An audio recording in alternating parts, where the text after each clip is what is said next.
What up, what up, what up, and welcome back to Pnoid News. Man, listen, all right, I got a story for y'all. And I'll be real, Jimmy Dore covered this first, and beeping, it's a microwave, because I had something in there like defrosting, and I haven't taken it out yet, and I got to put it in the motherfucking fridge. But anyway, right, so, the fog of war, right, as they say, clouds the understanding of individuals to be able to know exactly what it is that is going on.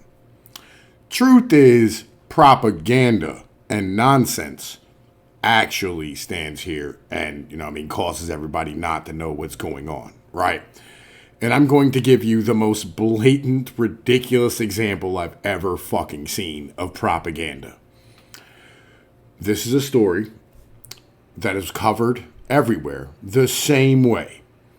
The cathedral at work at its best. You know how we speak about this, right? The media is literally part of the government. Mariupol, hundreds of besieged Ukrainian soldiers evacuated. This is from BBC. Hundreds of Ukrainian fighters evacuated from Mariupol steel plant, heroes of our time. Ukrainian soldiers were holed up inside besieged Ukrainian Azovstal steel plant in Mariupol for more than 2 months amid Russia's invasion into Ukraine. More than 260 Ukrainian fighters evacuated from Mariupol steelworks. Ukraine needs Ukrainian heroes to be alive, President Volodymyr Zelensky said after they were taken areas under Russia's control. Ukrainian force begins evacuating from the last Mariupol stronghold. Truth is, but the evacuation likely marked the end of the longest and bloodiest battle of the Ukraine war and a significant defeat for Ukraine. Mariupol is now in ruins after a Russian siege that Ukrainians said killed tens of thousands of people in the city. So, with that being said, the Russians have turned the tide in this war.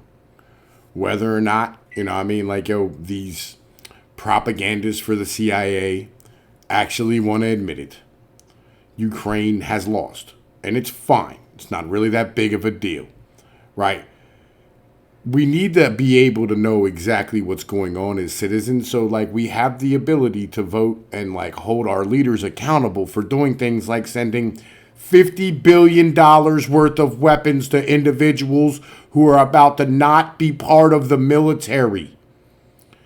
Because $50 billion worth of weapons and funding will turn into terrorism and be used by the CIA to terrorize the rest of the world because they're unaccountable to anyone due to the fact that, yes, the CIA is under the president in the executive branch, but he doesn't actually fucking let them do. He doesn't control them in any way, shape, or form.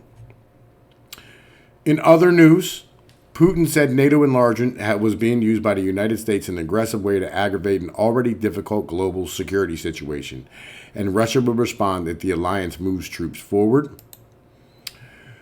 This is recently about Sweden and Finland joining NATO.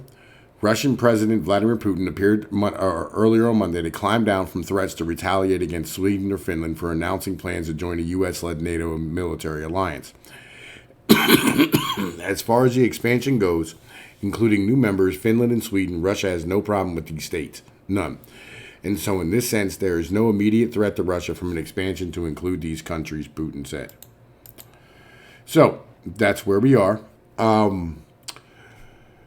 There was no reason for Finland or Sweden ever to join NATO. I thought Sweden was, historically, neutral country. I thought that was how Sweden worked.